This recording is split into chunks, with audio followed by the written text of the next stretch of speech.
मेरा नाम रविंद्र सिंह है और आप देख रहे हैं द स्टेट सेंटिनल। कैप्शन मैंने दिया है कि शायद उमर साहब को, उमर अब्दुल्ला साहब को, जो जम्मू कश्मीर यूटी के मुख्यमंत्री हैं, शायद उमर साहब को मेरी ही नजर लग गई है। पहला तो मुद्दा यह है जिस पर हम आज बात करेंगे और बड़ी गंभीरता से करेंगे, और दूसरा, उनके काम कभी नहीं आना, जब उनको जरूरत होती है उनके साथ कभी मत खड़े होना, लेकिन उनके नाम का इस्तेमाल जो है वो कर लेते हो आप। इन दो इश्यू पर बात करते हैं। पहली बात करते हैं कि मैंने कहा कि शायद उमर साहब को मेरी ही नजर लग गई। उमर साहब ने जो शब्दों का इस्तेमाल किया विधानसभा में, वो उनसे एक्सपेक्ट नहीं किया जा सकता, नहीं किया जा सकता, नहीं किया जा सकता। अगर यह बात सुनी सुनाई होती तो मैं इस पर कभी यकीन नहीं करता। उमर साहब ने कहा कि होम मिनिस्टर साहब आए थे, शायद उन्होंने भाजपा को संबोधन दे रहे थे, उनके लिए कह रहे थे, शायद उन्होंने आपको जूते मारे हैं। इस शब्द का इस्तेमाल उमर अब्दुल्ला की जीवा पर बिल्कुल भी सूट नहीं करता, क्योंकि मैं जानता हूं जिस परिवार से वो आते हैं, जो अपब्रिंगिंग उनकी है, जो उनका, जिस माहौल में वो बड़े हुए हैं और जो जिस एजुकेशन के वो मालिक हैं। शायद श्यामलाल शर्मा ने ठीक कहा आज मेरे इंटरव्यू ने कि जैसी संगत वैसी रंगत, आदमी वैसा हो जाता है। मैंने कहा उमर अब्दुल्ला साहब को शायद मेरी ही नजर लग गई है। इस इंसिडेंट के, ये इंसिडेंट कल का है, इससे 4 रोज पहले मैंने ये खबर की थी, इसी पार्क में बैठकर, यहीं से बैठकर मैंने क्या बोला था उमर साहब के लिए, सुन लीजिए। मैंने कभी भी उमर अब्दुल्ला साहब को या उनकी टीम जो कश्मीर से आती है, किसी को भी मैंने आज तक किसी वीडियो में किसी अफसर से बदतमीजी करते हुए नहीं देखा।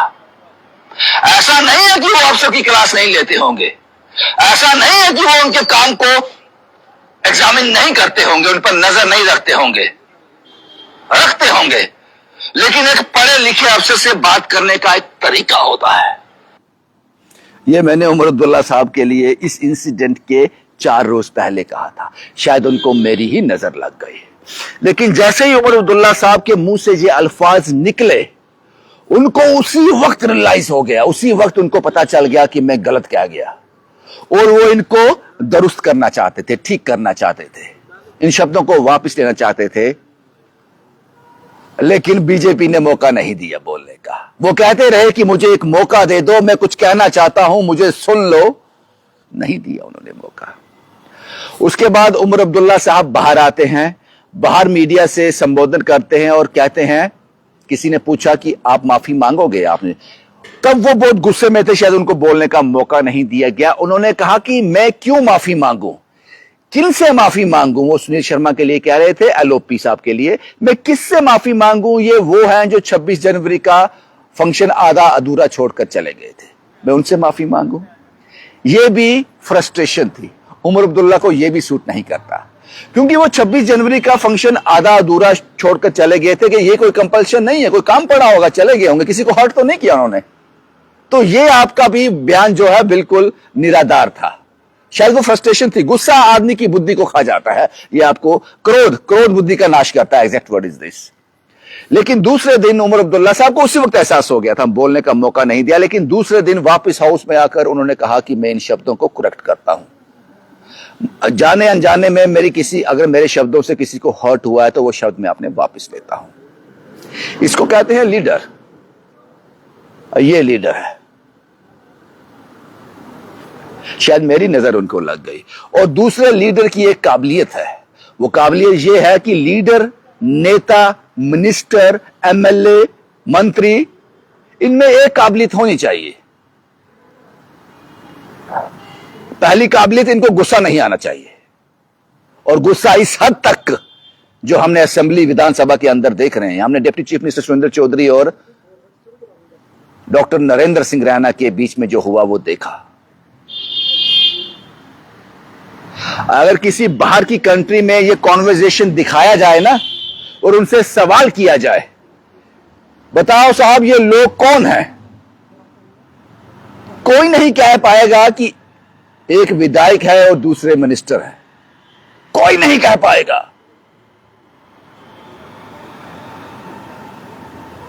मुझे समझ नहीं आता ये बातें इन लोगों को समझ क्यों नहीं आती। एक तो ये काबिलियत होनी चाहिए, जो बड़ा नेता होता है अगर उसमें ये काबिलियत है तभी वो नेता है, उसको गुस्सा नहीं आना चाहिए। और दूसरा, वो आंसरेबल होना चाहिए।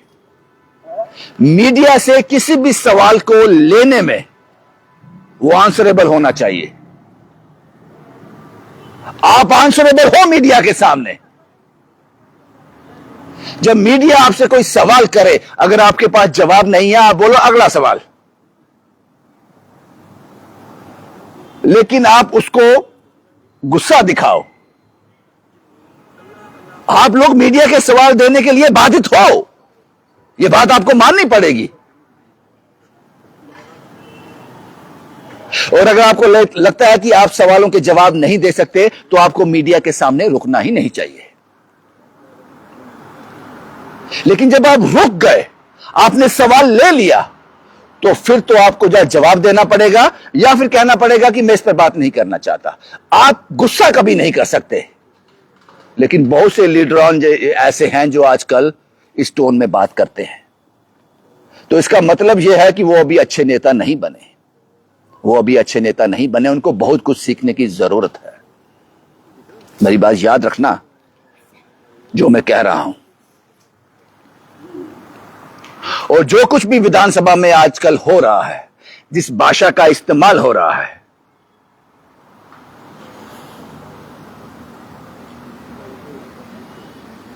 वो अफसोसजनक है। वो अफसोसजनक है। वो अफसोसजनक है। बदकिस्मती है ये। बदकिस्मती है कि विधानसभा में इस तरह की भाषा का इस्तेमाल किया जाता है। आज मैंने श्यामलाल शर्मा से पूछा था कि देवयानी राणा और शगुन परिहार क्या देखते होंगे, क्या अपने घर जाकर अपने परिजनों को बताते होंगे कि आज असेंबली की कार्रवाई कैसी थी, क्या कुछ किसने कहा। वो सोचते होंगे ये करते क्या थे। हम लोग जब कॉलेज में थे, पढ़ रहे थे, कुछ और काम कर रहे थे, ठीक थे वहां पर, यहां कहां फंस गए हम आकर। ये क्या भाषा शैली है।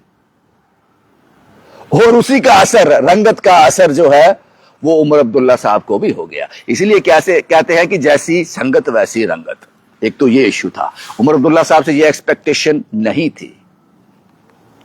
उनके पूरे सियासी करियर में ये एक शब्द जो है, एक दब्बा है। ये एक दब्बा है। उमर साहब जैसा मंजा हुआ सियासतदान, मैंने पहले कहा कि जब वो बोलते हैं तो समा बन जाता है, उनको सुनने का दिल करता है, लेकिन उनके मुंह से इस तरह की शब्दावली काबिले तारीफ नहीं है। पहला तो ये हो गया। दूसरा,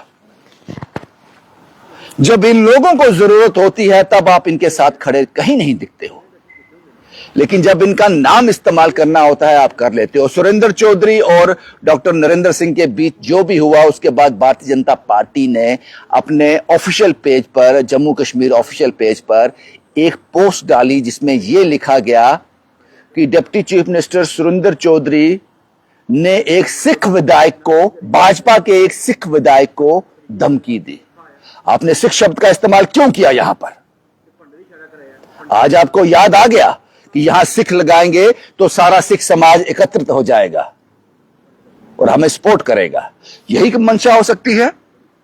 यह सिख वर्ड आपको उस वक्त याद नहीं आता जब पंजाबी लैंग्वेज की बात होती है, उसको ऑफिशियल करने की बात होती है, तब आप भूल जाते हो।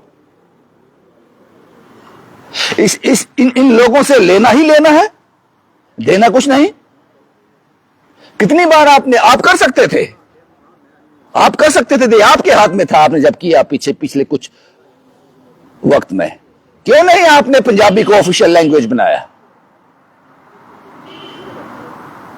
पंजाबी को वो दर्जा क्यों नहीं दिया जिस सिख वर्ड का आप इस्तेमाल करते हो अपनी पोस्टों में, ताकि आपको सियासी माइलेज मिल सके? क्यों नहीं साहब, क्यों नहीं? क्यों नहीं? जब एक आदमी ने एक सिख ड्राइवर को मारा था, उसकी पगड़ी गिर गई थी, पूरा अमीरा साहब से आगे पूरा रोड बंद रहा था 4-5 घंटे, तुम में से कोई गया था वहां पर? तब आपको सिख शब्द याद नहीं आता है।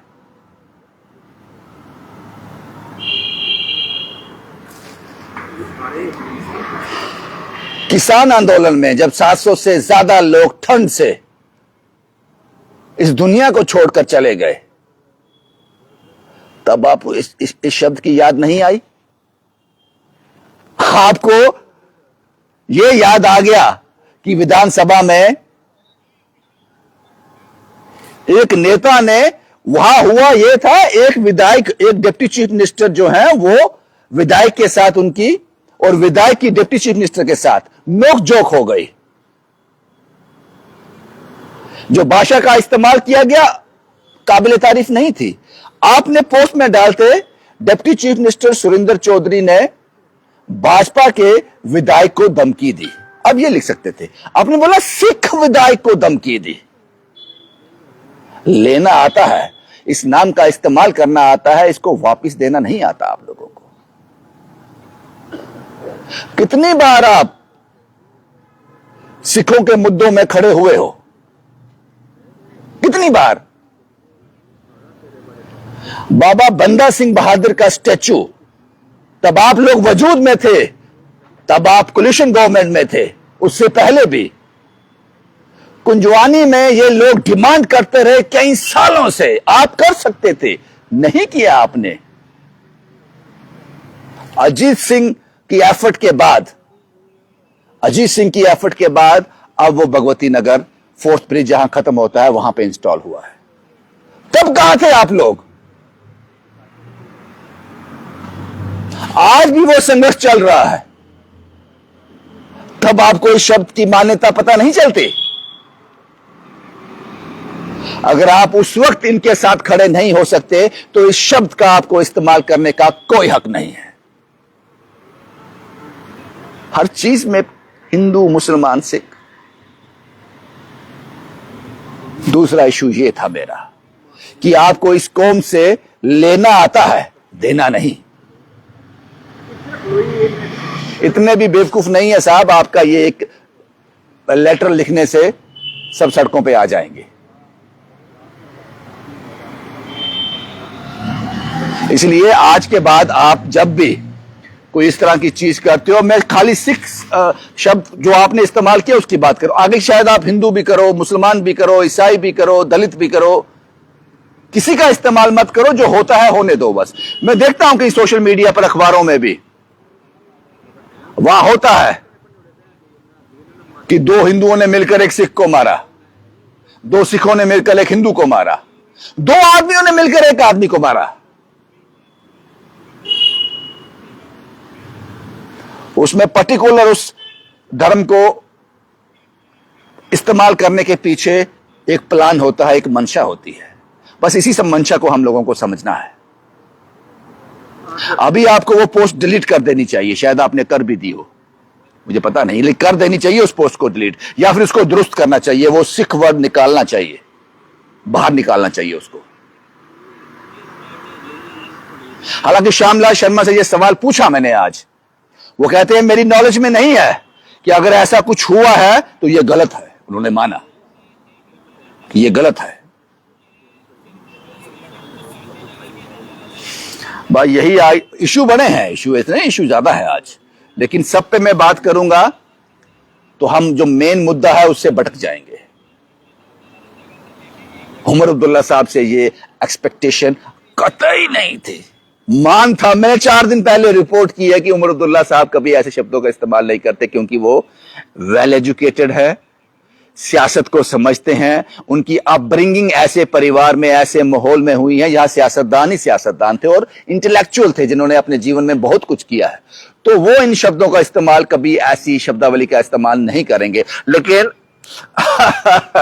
नथिंग इज इम्पॉसिबल, कुछ भी